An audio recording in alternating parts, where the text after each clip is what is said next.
Yo guys, what is good? Zakaragi back at it again, and today we have a performance review for the Nike KD16. So without further ado, let's get straight into the review. And starting with traction, we have a translucent storytelling clockwork design with spiral patterns on the outer edges, and you guys already know how I feel about translucent outsoles, but thankfully Nike did a better job with these and they performed much better on dusty courts and were able to bite hard and made me feel glued to the floor, but they still picked up a lot of dust, causing you to slip from time to time, but one quick wipe and you're good to go. So if you let the dust build up on these, that's when you'll experience the most slippage. At least that's what happened to me. So when I was taking these out on the floor and I didn't wipe for a while, I'd mainly notice the slippage when I would do some hard stops or quick change of direction moves, and the slippage wasn't that bad honestly, but it was still noticeably different from when the outsoles are clean and wiped. So on clean courts though, these things are money. This thing is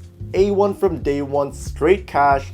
It just glued me to the floor and it was awesome, guys. I had all the confidence in the world to do all the moves I want to do and just play freely, which is great. So I do want to compare this translucent outsole to the solid rubber versions of these because I hear that the solid rubber is a bit better on dusty courts, so I want to compare. So if you guys want to see me do that, comment down below and I'll probably do some sort of comparison video, traction test between this translucent rubber versus the solid rubber. And after I try the solid rubber, I can kind of make my final decision if this traction pattern is better or worse than that of the KD15, because with the KD15 I did have a solid rubber outsole. If you guys didn't see the traction test video or the performance review I did for those, link will be up here. But yeah, so if I get a solid rubber outsole pair of these KD16s and test them out and whatnot, I'll let you guys know if it is better than the KD15 traction pattern. For cushioning, there's an air screwable unit that covers the heel and midfoot area of the shoe, and a large zoom air unit that covers most of the forefoot, and this is all housed within a Cushlon midsole and is definitely one of the comfier setups on the market right now. I felt like I had amazing impact protection throughout the whole entire shoe, whether I was landing from grabbing a rebound or landing from shooting a jump shot, and I felt this especially in the heel area. Also, the forefoot is bouncy and responsive with the right amount of court feel, which feels great to push off of and gives you a little more bounce to your step as well. Also, the shoes do come with this decent foam insole right here. It's not the greatest thing in the world, but it gets the job done. So I would recommend switching this out with a move insole or whatever type of insole or orthotic that you guys would prefer to play in, because it'll probably feel much better than what Nike is offering you with this guy right here.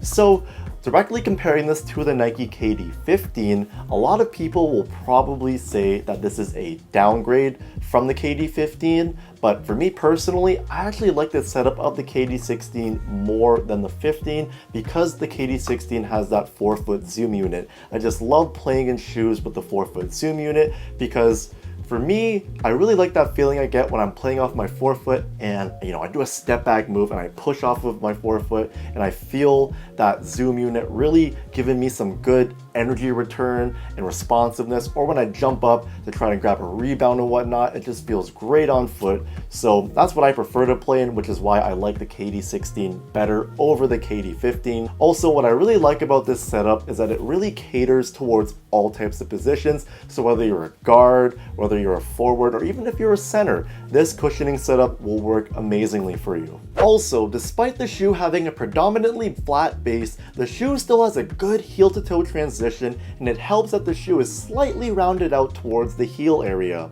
Now, moving on to the materials, we have a textile mesh and overlays of synthetic leather, and they felt great on foot to play in. They required almost no break-in time at all, and I like how the leather is used as opposed to fuse in the high wear areas. And the best part of the materials has to be the synthetic leather overlays, mainly due to the fact that it gives the shoe more of a retro vibe that I like.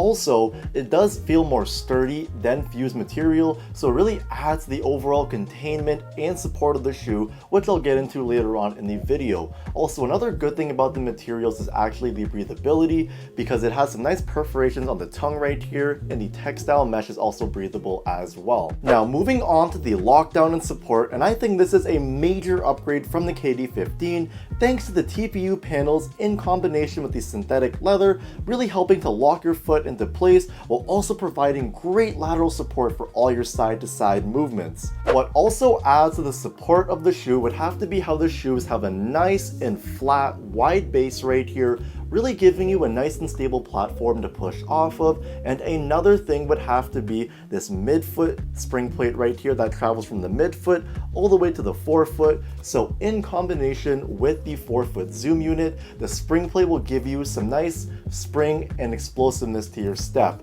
So one thing that I felt like the KD16 could have done a bit better when it comes to the support and containment department would have to be with this heel counter right here. So what we have here is an internal heel counter, and as you can see, it's a little bit on the flimsier side, but it still gets the job done, which is great. But if it was a little more sturdy, the support and containment of the shoe could have been that much better. So I do feel like this is an upgrade from the KD15, just mainly due to the fact that the containment was improved, leading to no heel slippage, whereas on the KD15 I would experience a lot of heel slippage, which didn't really make me feel a whole lot secure with those shoes. So I'm really glad that they improved that aspect of the KD16. Finally, for fit, I would recommend going true to size if you have a narrow or regular width foot. But if you are a wide footer, you might want to try these on in store first because they do run narrow, especially towards the toe area.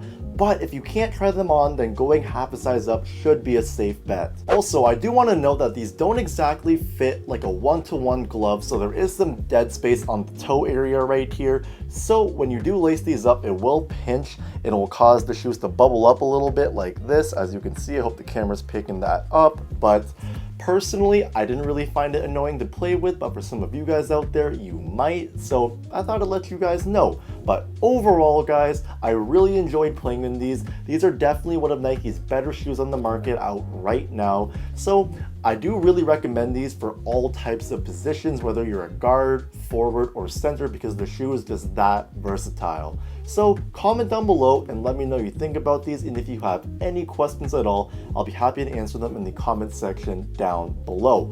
But we're at that point in the video, guys, now. It's time for hashtag Zacharagi, what you rockin'. So for today, guys, this is the shoe that I'm currently wear testing, and this is the Anta Shockwave 5.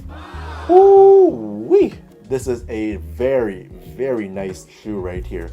I actually just did a traction test video for these, so link will be up here if you haven't seen that. And I also did a short form review for these for YouTube Shorts and Instagram Reels and whatnot. So I'll also link that up here as well. So make sure you guys go check that out. So I appreciate you guys watching this video for today. I'm signing out.